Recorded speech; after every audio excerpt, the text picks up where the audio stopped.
Hello anime fan and welcome back to our channel. तो आज की वीडियो में हम एक्सप्लेन करने वाले हैं Demons of the shadow realm के एपिसोड नंबर 3 को, जो कि भाई काफी ज्यादा कमाल का एपिसोड होने वाला है। और जिन्होंने भी अभी तक इसके पिछले एपिसोड्स नहीं देखे वो जाके लाजमी देखना, वरना स्टोरी का मजा आधा ही रह जाएगा। खैर, तो बातें ज्यादा नहीं करेंगे और वीडियो को स्टार्ट करते हैं। तो एपिसोड के स्टार्ट में देखते हैं कि अब यूरू, देरा और हाना एक साथ शहर में आ चुके होते हैं और हाना यहाँ पर यूरू के लिए कुछ नए कपड़े लाती है, क्योंकि पुराने कपड़ों में वो लोगों की नजर में आ सकता है। साथ ही वो यूरू को कुछ राइस बॉल्स भी ला कर देती है, जो देखकर भाई यूरू तो एकदम से पगड़ाई जाता है, क्योंकि भाई उसने अपनी पूरी लाइफ में ऐसा खाना कभी भी टेस्ट नहीं किया था। तभी यहाँ पर देरा भी आ जाता है, जिसने अपना लुक पूरी तरह से चेंज कर लिया था और वो अब पहले से काफी ज्यादा स्मार्ट लग रहा होता है।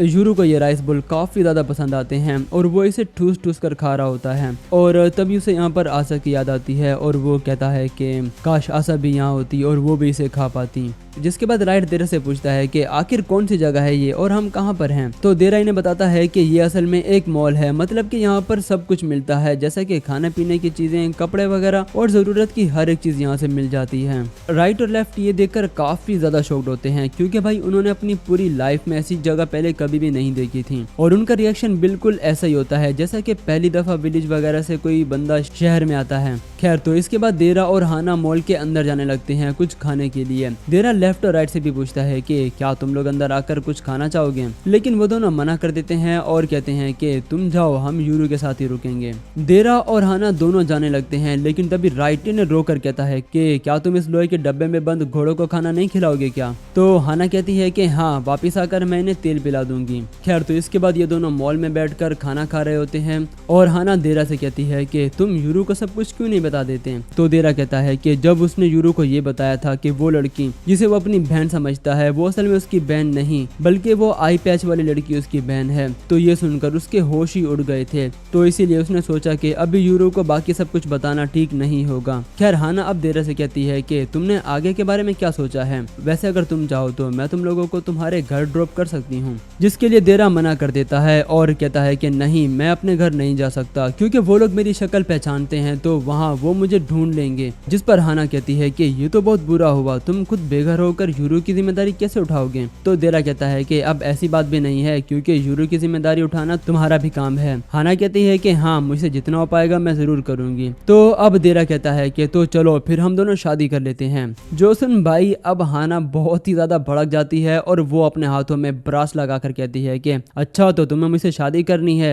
ये देख रहे हो ना मेरे हाथों में शादी की अंगूठी। और साथ ही वो काफी ज्यादा शोर शराबा भी करने लगती है। तो देरा इसे शांत कराते हुए कहता है कि अरे अरे, मेरी बात तो सुनो, मैं असली की शादी करने का नहीं बोल रहा हूँ, मैं बस फेक मैरिज करने का कह रहा हूँ, ताकि हम लोग साथ मिलकर यूरू को प्रोटेक्ट कर सकें। तो हाना कहती है कि उसके लिए शादी करना जरूरी है क्या, मतलब कि हम लोग रूममेट्स बनकर भी तो सब कुछ कर सकते हैं ना। देरा कहता है कि असल में फैमिली पर सब लोग जल्दी ट्रस्ट कर लेते हैं और उन्हें घर भी जल्दी से किराए पर मिल जाता है, तो इसलिए हमारा शादी करना जरूरी है। लेकिन भाई हाना अभी भी काफी ज्यादा गुस्से में होती है और वो कहती है कि अरे भाई, अगर ऐसी बात है तो मैं यूरू की बड़ी बहन बन जाती हूँ और तुम हम दोनों के पिता बन जाओ। देरा कहता है कि नहीं, हम इस तरह भी नहीं कर सकते, क्योंकि इस तरह से भी हम लोगों की नजरों में आएंगे, लोग बातें बनाएंगे कि आखिर इसने अपनी बीवी को क्यों छोड़ दिया। तो हमारे पास बस एक ही ऑप्शन है कि हमें फेक मैरिज करनी होगी। और साथ ही भाई देरा तो हाना के लिए अच्छा सा सरनेम भी ढूंढने लगता है और हाना यहाँ पर काफी ज्यादा गुस्से में होती है, क्योंकि भाई वो किसी फिल्म स्टार वगैरह से शादी करना चाहती थी, ना कि किसी देरा वेरा से। खैर, दूसरी तरफ हम लेफ्ट राइट को देखते हैं, जो कि ये सोचकर काफी ज्यादा हैरान होते हैं कि आखिर इन्होंने इस छोटे से लोहे के डब्बे में इतने सारे घोड़ों को कैसे छुपाया होगा। यूरो लेफ्ट राइट से माफी मांगता है कि उसने अकेले ही सारा खाना खा लिया और इनके लिए कुछ भी नहीं बचाया। लेफ्ट कहती है कि उसकी कोई जरूरत नहीं, क्योंकि वैसे भी हम इंसानों वाला खाना नहीं खाते। राइट यहाँ पर मजाक करते हुए कहता है कि अरे वाह, हमारा मास्टर कितना अच्छा है, हमारा कितना ख्याल रखता है। लेकिन तभी यूरो काफी ज्यादा सीरियस हो जाता है और वो लेफ्ट और राइट से कहता है कि आप मेरे और मेरी फैमिली के बारे में जो कुछ भी जानते हैं, प्लीज वो मुझे सब कुछ बताएं। जिसके बाद राइट बताता है कि ये दोनों इस विलेज के बाहर तकरीबन 400 साल से वहाँ स्टैचू बने हुए थे। इन्हें विलेज के अंदर की बातें तो नहीं पता, लेकिन जो भी लोग वहाँ से गुजरते थे उन्हें सिर्फ उन लोगों के बारे में पता है। और एक दिन उन्हें ये पता चला था कि विलेज के अंदर 2 जुड़वा बच्चे पैदा होने वाले हैं, जो कि दिन और रात को अलग कर सकते हैं। तो राइट कहता है कि उसके कुछ दिनों बाद हमने तुम्हें देखा, लेकिन हमने कभी दूसरे बच्चे को नहीं देखा था, तो हमें लगा कि शायद वो पैदा होने के कुछ दिनों बाद ही गुजर गया होगा।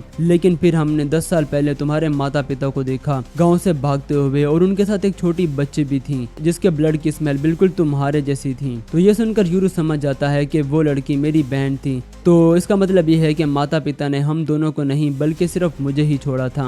खैर इसके बाद हाना और देरा भी यहाँ से जाने लगते हैं और हम देखते हैं कि हाना काफी ज्यादा गुस्से में लग रही होती है और यूरू से कहती है कि देखो यूरू, अब से हम दोनों तुम्हारे माता पिता हैं और तुम्हारी सभी उल्टी सीधी हरकतों के जिम्मेदार भी हम ही होंगे, तो कुछ भी गलत मत करना। और भाई लोग ये कहते हुए वो काफी ज्यादा गुस्से में होती है और बिल्कुल टमाटर की तरह लाल हुई पड़ी होती है क्योंकि भाई उसने मजबूरन ये फेक मैरिज करने के लिए हामी भरी है। खैर देरा यूरू से कहता है कि देखो यूरू, आगे का सफर काफी लंबा होने वाला है, तो अगर तुम्हें वॉशरूम वगैरह करना है तो तुम अभी जा सकते हो। यूरू कहता है कि अरे नहीं, उसकी जरूरत नहीं है, मैं वैसे भी पेड़ के पीछे से होकर आ गया हूँ।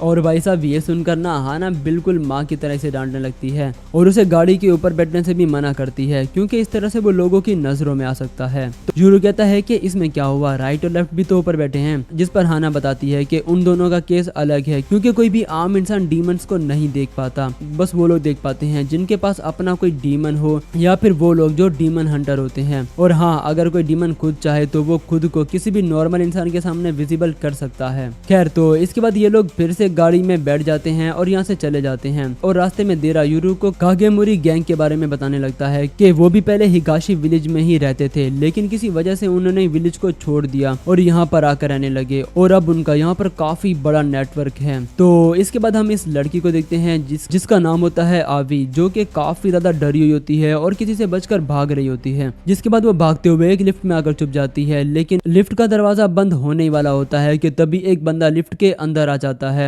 और आवी से कहता है कि क्या हुआ, तुम इसे डर कर भाग क्यों रही हो। आवी काफी ज्यादा डरी हुई होती है और वो कहती है कि प्लीज मेरे पास मत आना। तो इस पर ये कहता है कि अगर मैं तुम्हारे पास नहीं आऊंगा तो मैं तुम्हें मारूंगा कैसे। ये बंदा हाथ में चाकू लेकर आवी को मारने के लिए आगे बढ़ता है लेकिन तभी आवी एकदम से एक अजीब जैसे दिखने वाले डीमन में ट्रांसफॉर्म होकर इस बंदे को जिंदा निगल लेती है। तो साथ ही हमें यहाँ पर एक और बंदा दिखाया जाता है जिसका नाम होता है जिन और हमें यहाँ पर पता चलता है कि वो लिफ्ट में जो लड़की मौजूद थी वो असल में आवी नहीं थी बल्कि वो जिन का डीमन था जिसने आवी का रूप लिया हुआ था। और जिन यहाँ पर आवी से बात करते हुए कहता है कि अब आपको परेशान होने की जरूरत नहीं है क्योंकि आपका पीछा करने वालों को हमने पकड़ लिया है और उसे समझा दिया है, तो अब से वो आपको परेशान नहीं करेगा। खैर तो इसके बाद हम फिर से इन लोगों को देखते हैं जहाँ पर देरा बता रहा होता है कि यूरू का विलेज यानी कि हिगाशी विलेज बाहर की दुनिया से बिल्कुल ही छुपा हुआ था। और साथ ही वह कहता है कि यामाहा दादी ने भी कहा था कि किसी को भी इस विलेज के बारे में पता नहीं चलना चाहिए और खास तौर पर ये कि यहाँ पर दिन और रात को अलग करने वाले ट्विंस रहते हैं। खैर तो इसके बाद यूरू देरा से पूछता है कि आखिर मैं और मेरी बहन कौन है और लोग हमसे क्या चाहते हैं। तो इसका जवाब राइट देते हुए कहता है कि आज से 400 साल पहले जब यहाँ दिन और रात को अलग करने वाले जुड़वा बच्चे पैदा हुए थे तो पूरी दुनिया में जंग छिड़ गई थी और दुनिया तो अलग अलग हिस्सों में बट गई थी। और उससे पहले भी एक बार ऐसा ही हुआ था और ये नोट किया गया था कि दोनों बार ही डीमन मास्टर्स इसमें मुलविस थे।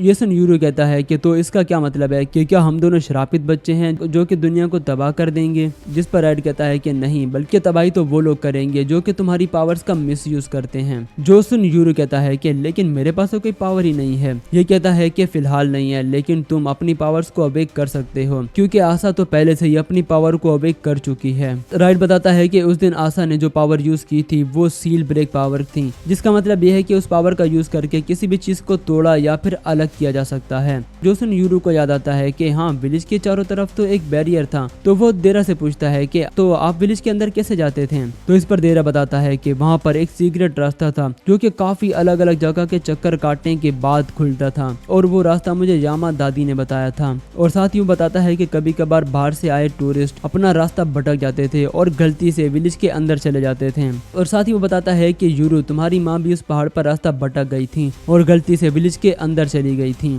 जिसके बाद यूरू को अपनी माँ की एक बताई गई बात याद आती है जहाँ वो इसे कह रही थी कि यूरू, जहाँ से मैं आई हूँ वहाँ पर तुम्हारे नाम का मतलब है रात और मैं तुम्हें और तुम्हारे पिता को भी वहाँ जरूर लेकर जाऊंगी। तो इसके बाद हम अगले दिन का सीन देखते हैं जहाँ अब फाइनली यूरू को आज के जमाने का वॉशरूम यूज करना आ गया था भाई। लेकिन भाई वो हैंड ड्राइड यूज नहीं करता क्योंकि उसकी आवाज उसे ड्रैगन जैसी लगती है। साथ ही जब भी काम हो जाता है तो वहाँ की लाइट्स बंद करना भी काफी जरूरी होता है। अब यूरू काफी ज्यादा खुश हो जाता है कि आखिरकार उसने वॉशरूम यूज करना सीख ही लिया है। ये लोग बड़ी बड़ी बिल्डिंग्स और इंफ्रास्ट्रक्चर को देखकर काफी ज्यादा हैरान होते हैं और कह रहे होते हैं कि भाई यहाँ के किले तो काफी बड़े बड़े हैं। वेल उनका ये रिएक्शन बनता भी तो है क्योंकि वो इतने सालों में पहली बार किसी शहर वगैरह में जो आए हैं। राइट कहता है कि यहाँ पर काफी सारे लोग रहते हैं और इतने सारे लोगों में छुपना भी तो काफी ज्यादा आसान है। तो लेफ्ट कहती है कि हाँ, इन्हीं हजारों लोगों में कहीं ना कहीं यूरू की बहन आशा भी होगी। तो यूरू अब यहाँ पर काफी ज्यादा सीरियस हो जाता है और वो कहता है कि देरा और हाना वैसे तो काफी अच्छे हैं, लेकिन फिर भी हम इतनी जल्दी किसी पर भरोसा नहीं कर सकते और मुझे तो ये भी यकीन नहीं है कि वो आई पैच वाली लड़की सच में मेरी बहन है भी या नहीं। तो इसीलिए हमें सब कुछ खुद से पता लगाना होगा, तो इसके लिए मुझे तुम दोनों की हेल्प चाहिए। खैर राइट यहाँ पर काफी ज्यादा मजाक वगैरह कर रहा होता है, लेकिन लेफ्ट काफी ज्यादा सीरियस होती है और वो कहती है कि हाँ, हम सब कुछ पता लगा कर ही रहेंगे। तो तभी यहाँ पर एपिसोड भी खत्म हो जाता है। तो आप लोग मुझे कमेंट में जरूर बताना कि आप लोगों को ये एपिसोड कैसा लगा।